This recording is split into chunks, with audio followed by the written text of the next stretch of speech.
नमस्कार। हर हर महादेव। आइए मित्रों, आपका स्वागत है मेरे YouTube चैनल आचार्य मनोज सनातन संस्कृति में। आप सभी का स्वागत है मित्रों। आज की मेरी वीडियो है विद्यार्थियों के लिए। विद्यार्थी एक ऐसा जीवन है, विद्यार्थी जीवन में ही मनुष्य अपने भविष्य की नींव को रखता है। जो भी उसको बनना होता है भविष्य में, वह सब विद्यार्थी जीवन में ही वह तय कर लेता है। और विद्या अध्ययन के समय में जो विद्यार्थी के नियम होते हैं, उन नियमों का जो विद्यार्थी भली भांति से पालन करता है, वही विद्यार्थी आगे जा कर के अपनी जो उसका लक्ष्य है, अपने लक्ष्य तक वो पहुंच पाता है। तो इसलिए विद्यार्थियों के लिए एक बहुत ही सुंदर संस्कृत श्लोक है, काक चेष्टा बको ध्यानम स्वान निद्रा तथैव च अल्पहारी गृह त्यागी विद्यार्थी पंच लक्षणम। विद्यार्थी के जीवन के ये 5 जो हैं बड़े बहुमूल्य नियम हैं कि विद्यार्थी का जीवन कैसा होना चाहिए। काक चेष्टा, कौवे की तरह उसकी चेष्टा होनी चाहिए, चारों तरफ देख लेने वाला। बको ध्यानम, और बगुले की तरह विद्यार्थी का ध्यान होना चाहिए। श्वान निद्रा, अर्थात श्वान माने होता है कुत्ता, कुत्ते की तरह उसकी निद्रा होनी चाहिए। तथैव च अल्पहारी, और कम भोजन करने वाला विद्यार्थी होना चाहिए।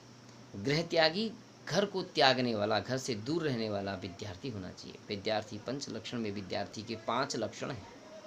आइए इसको विस्तार से जानें। तो काक चेष्टा, काक चेष्टा का मतलब होता है कौवे की तरह विद्यार्थी की दृष्टि होनी चाहिए, सब कुछ जानने की उसकी चेष्टा होनी चाहिए। अर्थात वह एक ही चीज़ पर नहीं अटका रहे। वह एक चीज़ को जब सीखता है तो सीखते सीखते वह कई चीज़ों को उसमें सीख ले, ऐसी उसकी दृष्टि होनी चाहिए, ऐसी उसकी चेष्टा होनी चाहिए, उसकी इच्छाएं होनी चाहिए।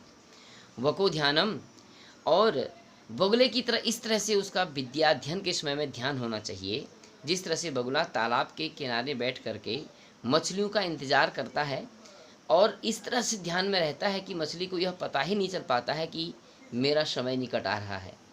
वह बड़े ध्यान में होता है। तो इस तरह से विद्यार्थी का अपने अध्ययन के समय में ध्यान होना चाहिए, इधर उधर और किसी भी चीज़ में ध्यान नहीं होना चाहिए।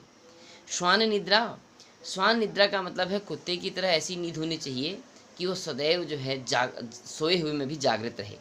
जिस तरह से कुत्ता सोया हुआ होता है, हमें लगता है कि उसको नींद आई है, परंतु वह जैसे ही उसके अगल बगल से कहीं से भी कोई छोटी सी आहट उसे सुनाई देती है तो वो जल्दी जाग जाता है। तो उस तरह से श्वान की तरह उसकी निद्रा होनी चाहिए। अल्पाहारी, अल्पाहारी का मतलब है कि वह कम भोजन करे। कम भोजन करने से तात्पर्य है कि वह उसके शरीर में स्फूर्ति बनी रहेगी। अर्थात हम अधिक भोजन कर लेते हैं तो हमारे शरीर में आलस्य आ जाता है, जिससे हमें अध्ययन या अध्यापन करने में आलस्य रहता है और हम उसको तरीके से नहीं कर पाते हैं। तो इसलिए विद्यार्थी कम भोजन किया होगा तो उसका पढ़ने में ध्यान लगा रहेगा और पढ़ने में उसका मन रहेगा, और जिससे कि वो जल्दी उसको ग्रहण कर लेगा। गृह त्यागी का मतलब होता है घर से दूर रहने वाला। अर्थात इसका तात्पर्य यह है कि वह अपने अपनों के साथ जब रहता है तो उसका पढ़ने में फिर ध्यान नहीं रहता है। अर्थात वो अपनों से दूर रहेगा तो उसका पढ़ने में मन लगेगा और ठीक तरह से अध्ययन कर पाएगा। अगर जब वह अपने अपने लोगों के आसपास में है तो उसका ध्यान कभी न कभी उनकी ओर जाएगा, जिससे कि उसका पढ़ने में फिर मन नहीं लगेगा। इसलिए जो है वो पढ़ नहीं पाएगा। इसलिए घर से दूर रहने वाला जो विद्यार्थी होता है वो जल्दी ही शीघ्र अपने विद्या को अध्ययन कर लेता है। गृह त्यागी का मतलब यह नहीं है कि छोटेपन से ही वो घर से दूर चले जाए।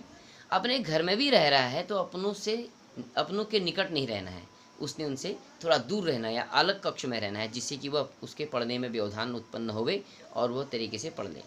तो जो विद्यार्थी इन 5 लक्षणों के साथ सदैव रहता है तो वह अपने जीवन को धन्य कर लेता है। जो भी उसके जीवन का लक्ष्य होता है उस लक्ष्य को वह शीघ्र ही प्राप्त कर लेता है। तो विद्यार्थियों से यह आग्रह है कि अपने विद्यार्थी जीवन में इन 5 बातों का वह सदैव ध्यान रखेगा तो वह कभी भी अपने जीवन में व्यवधान उत्पन्न नहीं कर पाएगा, वह सरलता से अपने लक्ष्य को प्राप्त कर लेगा। तो यह विद्यार्थियों के 5 लक्षण हैं। तो जो भी विद्यार्थी इन 5 लक्षणों को सदैव अपने पास रखेगा, तो उसे कभी भी कष्ट नहीं होगा। ये विद्यार्थी जीवन में अनेक कष्टों का सामना करना पड़ता है, क्योंकि बहुत मेहनत करनी पड़ती है। जो इस विद्यार्थी जीवन में कष्ट को सहन कर लेता है, तो वह अपने युवावस्था में जब गृहस्थ आश्रम में या अपने कार्य के क्षेत्र में जब वो पहुंचता है, तो सरलता से उसे कार्य क्षेत्र प्राप्त हो जाता है और वह फिर आनंदित रहता है। तो तब जा कर के वो अपने गृहस्थ आश्रम में बड़े आनंद से रहता है। तो मित्रों, यह विद्यार्थियों के 5 लक्षण मैंने आपको बताए। तो यह 5 लक्षणों को सदैव हमें अपने इन 5 लक्षणों के साथ हमें चलना चाहिए, और इनके साथ चलने से ही हम अपने जीवन को धन्य कर सकते हैं। तो मित्रों, आपको मैंने अपने वीडियो में विद्यार्थी के 5 लक्षण के बारे में बताया। तो मुझे आशा है कि आप इन लक्षणों को, विद्यार्थी जो भी हैं जो सुनेंगे, तो इन लक्षणों को अपने साथ ले करके चलें। और जो भी माता पिता इनको सुन रहे हैं, तो सुन करके अपने बच्चों के साथ इनको फॉलो कराएं, तो सरलता से उन्हें अपना लक्ष्य प्राप्त हो जाएगा। तो मेरी आज की वीडियो भी इतनी ही है, और आप लोगों को मेरी वीडियो पसंद आएगी तो शेयर कीजिएगा, लाइक कीजिएगा और कमेंट ज़रूर करिएगा, और सब्सक्राइब ज़रूर करिएगा। जिन्होंने सब्सक्राइब किया है वे तो इसको देखें, और जिन्होंने नहीं किया है तो इस वीडियो को देखने का हमारे चैनल को आप सब्सक्राइब करें और बेल आइकन ज़रूर दबाएं, जिससे कि आपको मेरी वीडियो शीघ्र आपको मिलते रहे। इसके लिए धन्यवाद। हर हर महादेव।